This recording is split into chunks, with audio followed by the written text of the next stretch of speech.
Welcome, beloved ones, to today's episode. Take a deep breath with me right now and exhale through the mouth. Feel yourself arriving fully into this moment, into your body, into the sacredness of this now. Because what we're opening today is tender, it is raw, it is something that many people would rather avoid, deny, or pretend does not matter. And yet, it's one of the deepest wounds that so many of us carry in silence. I'm going to share my story today, not because I enjoy revisiting it, not because it's easy, but because Spirit has shown me over and over again that there's power in truth telling. There is a medicine in naming what has been minimized. There is healing in reclaiming what society has tried to convince us is not even a wound. And as I share, I know I'm not speaking only for myself. I am speaking for countless women, countless men, countless families who have walked this path in isolation thinking they were alone. For me, the breaking point, the moment that shattered my sense of trust, my sense of reality, was discovering that my husband had a porn addiction. Not just an occasional habit, not just something in the background, but something that had been present for years, something that had been hidden from me, minimized, excused, and lied about. And when I found out, my entire world collapsed because it wasn't just about the porn. It was about the betrayal. It was about realizing that the intimacy I thought was sacred, the love I thought was whole, had cracks in it I didn't even know were there. It was about realizing that the man that I had trusted with my heart had been living a double truth, one face for me and another in secret. And let me be clear, this was never about being prudish, controlling, or demanding perfection. It was about honesty. It was about consent. It was about trust.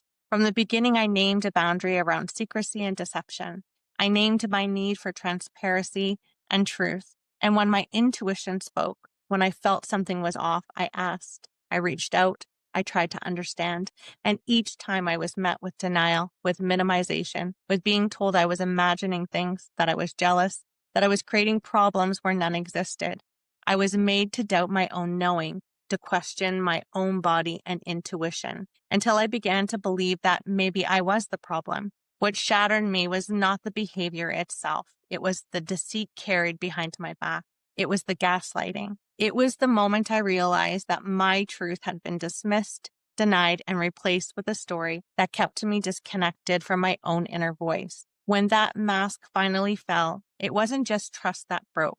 It was my sense of safety in my own body. When you discover betrayal like that, it's not just a thought. It's not just a disappointment. It's a trauma. It lives in your body. It shakes your nervous system. It makes you question your worth, your desirability, your sanity.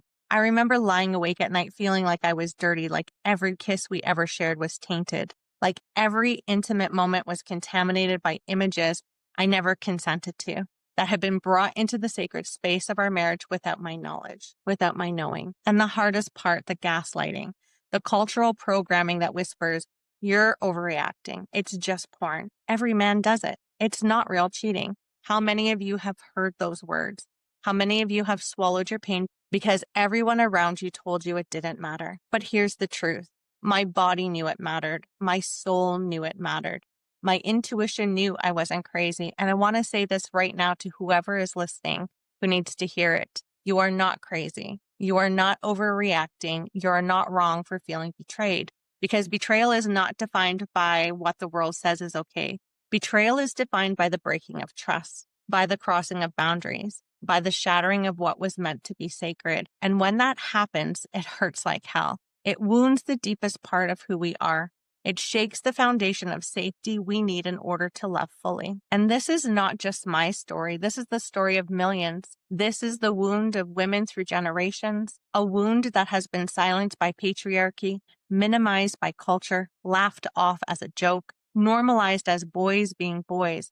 But when you strip away the excuses, when you peel back the numbing, what you see is devastation. You see marriages collapsing. You see women unable to trust again. You see men hiding in shame, unable to meet their own hearts, unable to stand in the intimacy they crave. Children growing up in households where love is fractured, where silence eats away at the connection. This is not small. This is not harmless. This is not just entertainment. This is betrayal. This is trauma. This is a collective wound that is asking to be healed. Today, I want to walk with you through this wound, not to wallow in it, not to re-traumatize us, but to name it, to feel it, and to begin to reclaim our power from it. Because the truth is, healing is possible. Wholeness is possible. Trust, whether with the same partner or in ourselves, is possible. But it begins with truth-telling. It begins with saying, this matters. After the discovery came the aftermath. And let me tell you, beloved ones, the aftermath is a storm, because suddenly everything you thought was safe feels unsafe. You question yourself. Did I miss the signs? Was I not enough? Did I fail somehow as a wife, as a partner, as a woman? You question your body. If he chose that, does that mean that my body isn't desirable enough? You question your worth. If I was truly lovable, wouldn't love have been enough for him? And what makes it worse is the way the world responds. People say, it's not that big of a deal. At least he didn't sleep with someone else. Every man does it. But do you hear the violence in that minimization? Do you feel how it invalidates the very real wound? Because when someone breaks your trust, it does not matter if it was with a body or with a screen. The betrayal is real. The pain is real. And pretending it isn't is its own form of gaslighting, not just from the partner, but from society itself. I want to say something to every woman who has ever been told that she's overreacting. You are not overreacting. You are responding to betrayal. Your body is telling the truth. Your intuition is showing you what your mind has been taught to deny. And you have every right to feel what you feel. Your rage is sacred. Your grief is holy. Your heartbreak is valid. You are not broken for feeling it. You are alive, awake, and whole for refusing to numb it. Now, I want to shift the lens a little bit, because this is not only about women being betrayed. It's also about men being trapped. Men are conditioned from the time they are young to avoid their feelings, to shove down their grief, to hide their tears, to prove their masculinity through performance, productivity, or pleasure. And when they cannot speak their needs, when they cannot express their emotions, where do they go? They go to numbing. They go to distraction. They go to self-soothing. For some, it's alcohol. For some, it's drugs. For some, it's endless work. And for so many, it's porn. Porn becomes the quick fix, a way to feel something without having to risk vulnerability, a way to control an image when they feel powerless in life, a way to release pressure without having to face the deeper ache of loneliness, fear, or shame. But here's the problem. When a man turns to porn and secrecy, he's not only abandoning his partner, he's abandoning himself.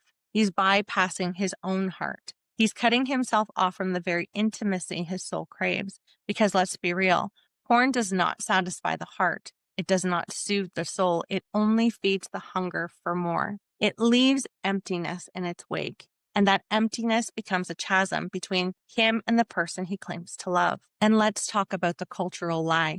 We live in a world where men are told that porn is normal, harmless, even healthy. They are told it's not cheating. It's just fantasy. They're told it's part of being a man.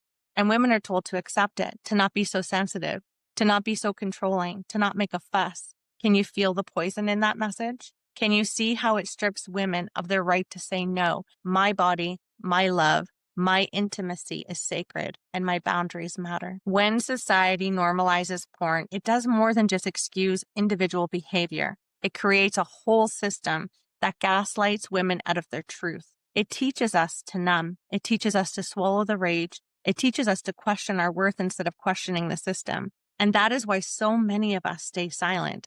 That is why so many of us suffer alone, because the culture itself has been designed to silence us. But not anymore. Not here. Not in this space. Today we're naming the truth. Today we are saying with clarity, porn in secrecy, in betrayal of agreement, in violation of trust is not harmless. It is a wound. It is a rupture. It is a betrayal. And you, beloved, are not crazy for feeling the devastation of it. You are not wrong for saying it matters. You are not broken for being unable to just get over it. Because betrayal is not something you just get over. Betrayal is something you heal through, and healing requires truth. Take a breath with me here. Place your hand on your heart and the other on your womb or your belly or wherever you feel the center of your body. Feel the truth in your body right now. Feel how your body knows what is safe and what is not. Feel how your body knows when it's been betrayed, and know this: your body is not lying to you. Your intuition is not lying to you. You have always known the truth. You always will. When betrayal cracks open the foundation of a relationship, it is not just about the behavior, it's about the impact. And that impact is layered. It is deep. It is not something you can just brush off. It sits in the nervous system like a tremor that won't stop. And for me, the first thing that rose was rage. I want to talk about rage for a moment because women's rage has been silenced for centuries. We've been told to keep it quiet, to stay composed, to not make others uncomfortable. But betrayal awakens rage, the kind of rage that shakes your whole body, the kind of rage that says, how dare you? How dare you broke what was sacred? And that rage is not something to fear. That rage is medicine. That rage is your body saying, no more. Underneath the rage, though, there is grief. So much grief. The grief of losing the vision of the love you thought you had. The grief of realizing intimacy will never feel the same again.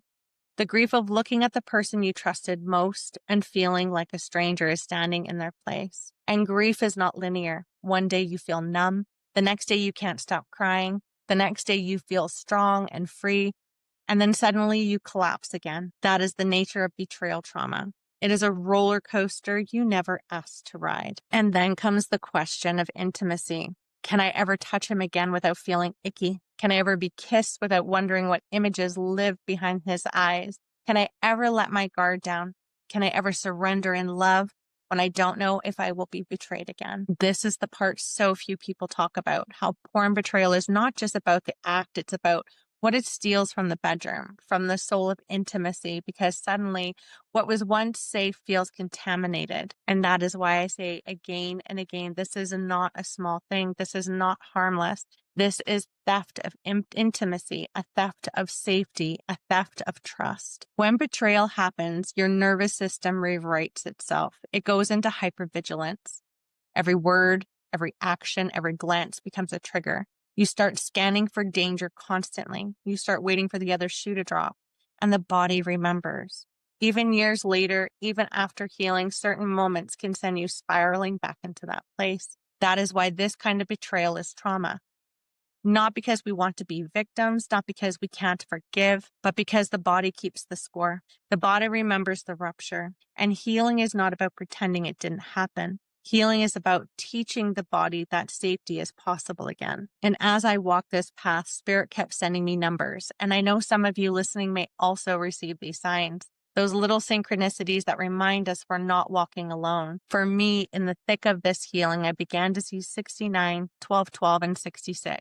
Now, 69 may look like just a playful symbol on the surface, but spiritually, it is about polarity, feminine and masculine, yin and yang, the dance of sacred union. And Spirit whispered to me, this wound is about polarity, about imbalance, about the masculine using shadow to self-soothe instead of meeting the feminine in truth, about the feminine forgetting her power, her ability to say no, her ability to hold sacred standards. This wound is not just personal, it is cosmic. Then came 1212. This is the number of divine union, of portals opening, of alignment between heaven and earth.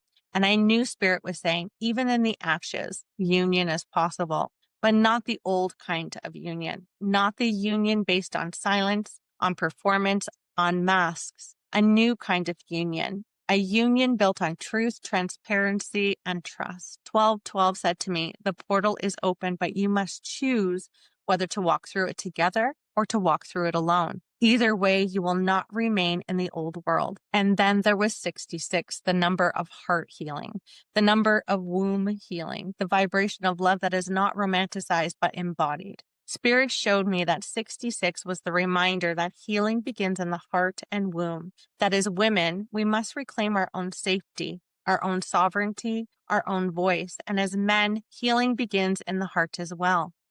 Opening, feeling, learning to sit with discomfort instead of numbing it away. Together, 66 teaches us that love must be rebuilt from the inside out. So when I see these numbers now, I don't just see coincidence, I see the map. I see Spirit giving us the codes. 69, heal the polarity. 1212, step through the portal into new union. 66, anchor it in heart and womb healing. This is not random. This is guidance. This is Spirit saying the wound you carry is part of a collective story, and the healing you choose becomes a part of a collective liberation. Take another breath with me here. Breathe into your heart, into your womb, or your root, or the center of your being.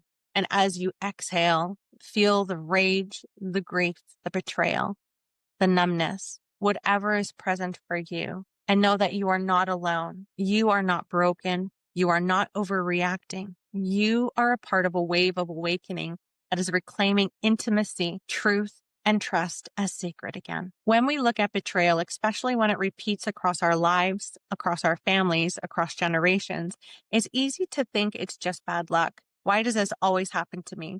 Why do I keep attracting the same kind of wound? But beloved, Spirit has shown me that this is never random. These wounds carry ancestral threads. They are part of collective programming. They are the places where our lineage has not yet healed. And we, the ones awake enough to see it, are the ones called to break the cycle. In my own journey, I saw how this wound didn't begin with me. I saw how the women before me had swallowed their pain. I saw how their silence became survival. I saw how men in my lineage turned to alcohol, to workaholism, to distractions, to secrecy, because they had never been given the tools to speak their hearts. And I saw how the women carried the cost, emotional abandonment, sexual betrayal, the weight of keeping families together at the expense of their own wholeness. This is why Spirit calls me, and maybe calls you too, to face it, to say it stops here. It stops with me. I will not silence myself. I will not gaslight myself. I will not pretend betrayal is normal. I will not raise my daughters to accept this. I will not raise my sons to hide in shame. I will speak. I will heal. I will break this chain. So why does this wound repeat? Because unhealed wounds echo. What is denied gets passed on. What is silenced gets reenacted until someone says no, until someone brings it to the light. And this is the spiritual invitation in betrayal. Not to stay in the wound, not to let it define us, but to use it as a doorway into generational healing. Because when you heal betrayal in your own life, you heal it backwards and forwards. You set your ancestors free. You set your children free. You set yourself free. And part of this healing is the call to women. Women, it is time to reclaim your voice. It is time to trust your body, your intuition, your boundaries. It is time to stop apologizing for feeling hurt. It is time to stop shrinking your truth to make others comfortable. You are not here to carry the silence of your mothers and grandmothers. You are here to speak the truth they could not. You are here to say, this is not okay. My boundaries are sacred. My body is sacred. My love is sacred. And the world needs your voice. And to the men listening, the call is for you too. This is not about demonizing men. This is about inviting you into wholeness. You are not meant to numb your pain. You are not meant to carry shame like a stone in your chest. You are not meant to live in secrecy and pretend that's normal. You are meant to feel. You are meant to speak. You are meant to be emotionally alive, not just physically present. And yes, it is terrifying at first, but your partner, your children, your soul, they don't need your perfection. They need your truth. They need your presence. They need your vulnerability. That is where intimacy lives. That is where trust is born. Place one hand on your heart and one hand on your womb or belly. Take a slow breath in. Let it go.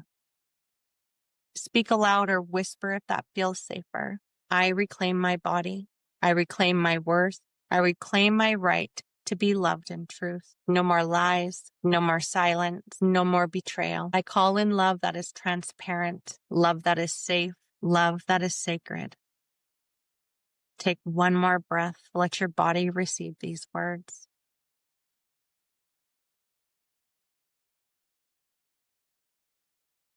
Healing is not instant. It is not linear, but it begins with one choice. The choice to honor your truth. The choice to stop minimizing. The choice to say this matters. That one choice is the crack that lets light in.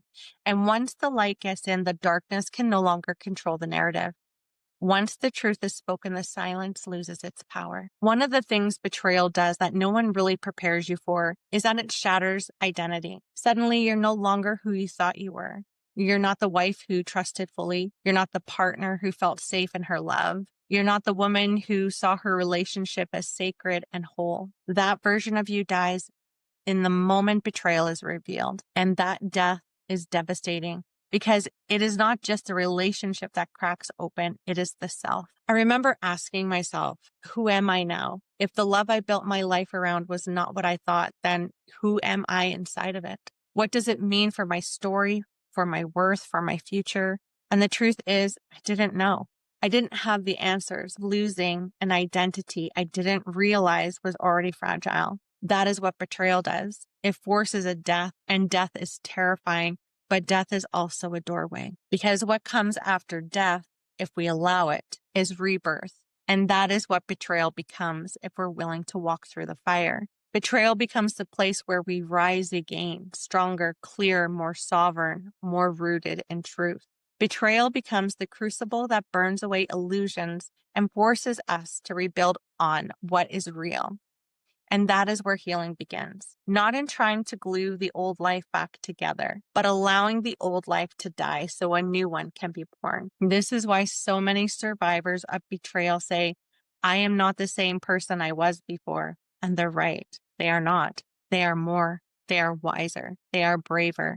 They are closer to themselves than ever before. The wound did not destroy them. The wound broke them open into someone new. And again, Spirit speaks through numbers. When I was in the thick of this journey, I began to see 1010 and 999 often. These numbers became guideposts reminding me that even in the chaos, Spirit was present, leading me somewhere new. 999, the number of endings, the vibration of completion. Every time I saw it, I knew Spirit was saying a cycle is closing, an old identity, an old pattern, an old contract is ending. And yes, it hurts. Yes, it feels like death, but it is necessary because without endings, there can be no new beginnings. And then 1010, the number of portals, of stepping over the threshold into new beginnings. When I would see 1010, I felt Spirit whispering, do not be afraid. You are not walking into nothingness. You are walking into a new life. You're walking into expansion. You're walking into your soul's true alignment. These numbers reminded me what felt like destruction was actually initiation. That betrayal was not the end of me, but the rebirth of me. That I was not being punished. I was being invited to rise. But let's be honest, the rebuilding is not instant. The rebuilding is slow, tender, messy. It looks like therapy sessions where you shake and cry. It looks like days where you can barely get out of bed. It looks like arguments that circle around the same wound again and again. It looks like wanting to trust and not being able to. It looks like longing for intimacy and feeling repulsed at the same time. Rebuilding after betrayal is not linear. It is a dance of 2 steps forward and 1 step back. And sometimes it feels like no steps at all. But still, little by little, something new begins to emerge. A stronger voice, a clearer boundary, a deeper trust in your own intuition, a softer compassion for yourself. The woman who rises after betrayal is not naive. She is not blind. She is not dependent on illusions. She knows who she is. She knows what she deserves. And she will never again settle for less than the truth. Take a moment with me here. Take a moment with me here. Close your eyes if you can. Place a hand on your heart and feel your heartbeat. Feel the life force still moving through you, even in the places of loss. Whisper to yourself, I am still here. I am still whole. I am still worthy of love that is true, because you are. Betrayal does not take away your worth.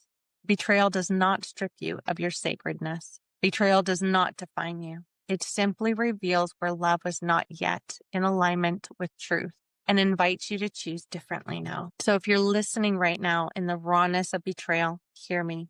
You are not alone. You are not broken. You are not beyond repair. You are in the middle of an initiation, and what is dying in you is making space for what is ready to be born. Hold on. Breathe through it. Trust that you are not walking this road for nothing. There is rebirth on the other side. When we step back and look at this wound, betrayal through secrecy, through porn, through emotional abandonment, we can see it not just personal, it is collective. It is part of the shadow of our culture. And the truth is, Society benefits from women's silence. Society benefits from women doubting themselves, questioning their worth, staying quiet, staying small, because when women are silenced, patriarchy continues unchallenged. Think about it. Porn is a multi-billion-dollar industry. It thrives on disconnection. It thrives on objectification. It thrives on training men to consume bodies instead of connecting with souls.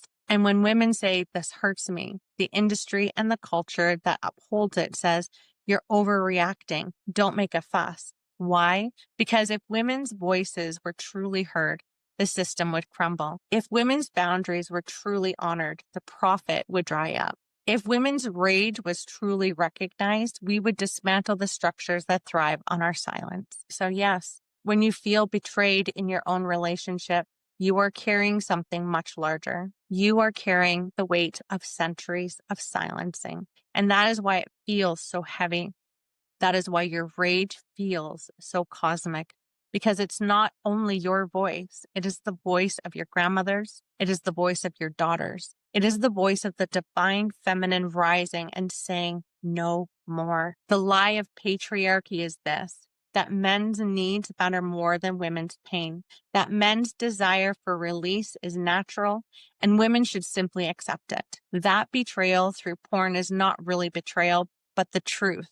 The deeper truth is that this lie serves no one, not women, not men, not families, not love, because what it creates is disconnection. What it creates is shame. What it creates is entire generations who do not know how to truly love, truly trust, truly be intimate. And that is why this conversation matters so much. Because we are not just talking about porn. We are talking about the future of love itself. And here's where Spirit brings us back to the sacred number 69. On its surface, people laugh at it. They see it as a sexual position, a joke. But Spirit says 69 is a code. It is the code of polarity. The feminine masculine in eternal embrace. The yin and the yang, the balance that makes wholeness possible. And betrayal, especially porn betrayal, is a distortion of that code, because instead of polarity, we get polarity collapse. Instead of union, we get disconnection.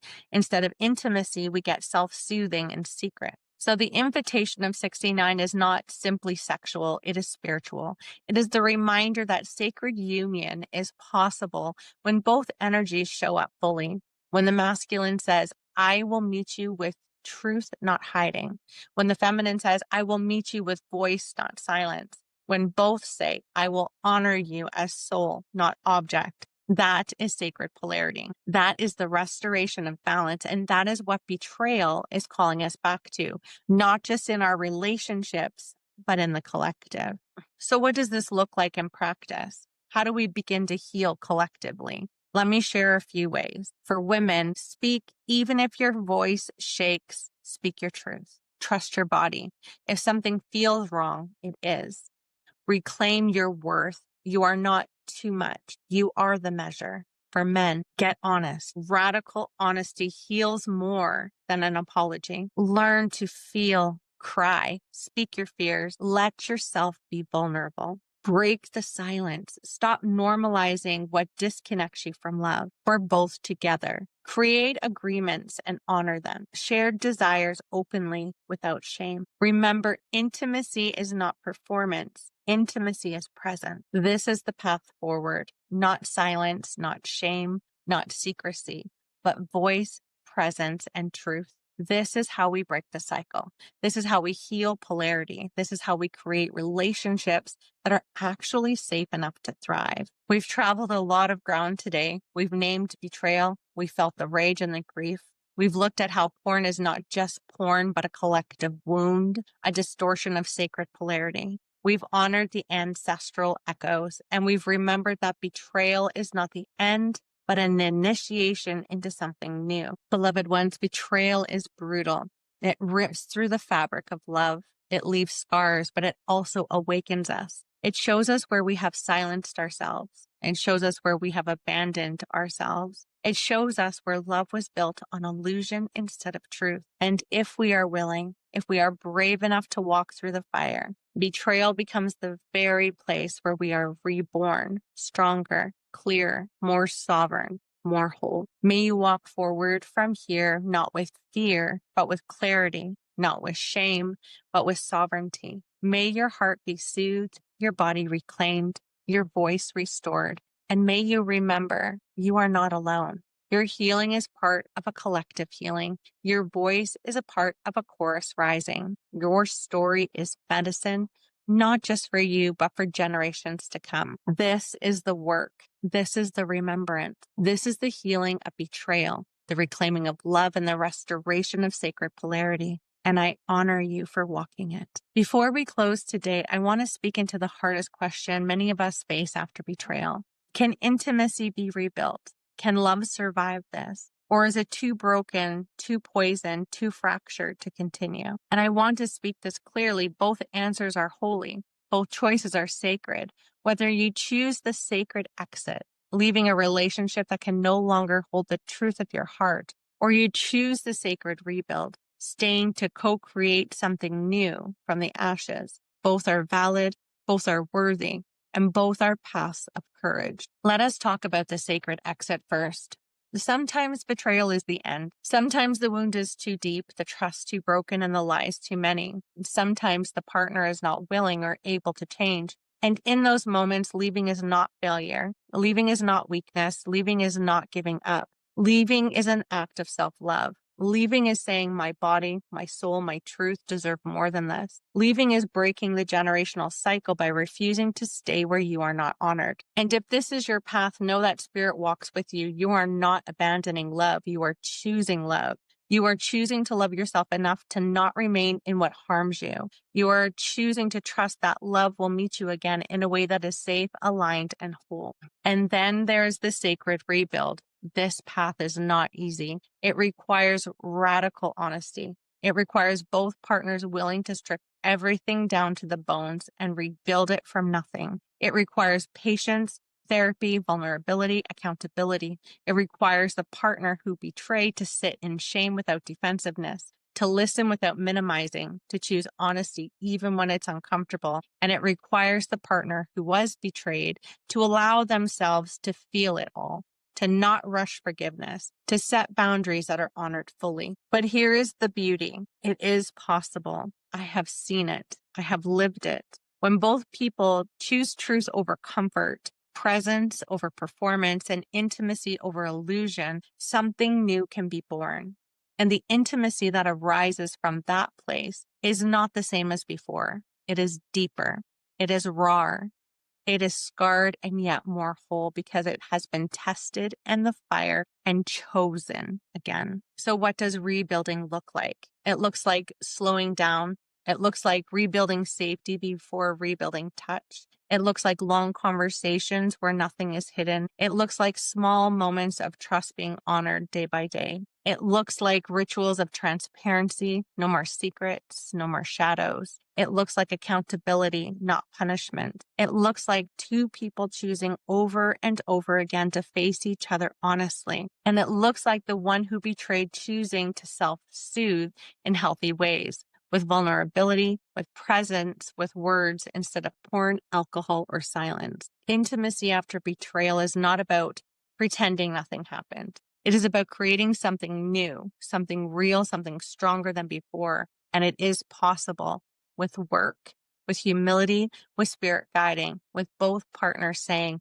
never again will we build on illusion. From now on, only truth. So whether you choose to stay or to leave, remember this. You have a choice. Betrayal does not mean you are trapped. Betrayal does not define your future. You are not powerless here. You are the chooser. You are the one who decides, and whichever path you choose, spirits will honor it. Both are holy, both are healing, and both are freedom. The hope is not that things will go back to how they were. They can't, and they shouldn't. The hope is that things can become more real, more authentic, and more aligned. Whether with the same partner or with yourself, the hope is that intimacy can be rebuilt, not on illusion, but on truth. And truth is the only foundation that lasts. Take one last breath with me.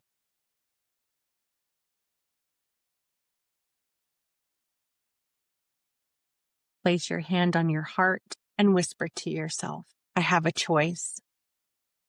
I have a voice. I am worthy of intimacy that is sacred, safe, and true. And as we close, may you feel the codes of healing still with you. 69, sacred polarity restored. 1212, the portal of union opening. 66, heart and womb healed. May they guide you, strengthen you, and remind you that you are never walking this path alone. Thank you, beloved ones, for walking this deep journey with me today. May your path be blessed. May your truth be honored. And may your love for yourself, for others, for spirit be made whole again. With deep gratitude and reverence, Jen.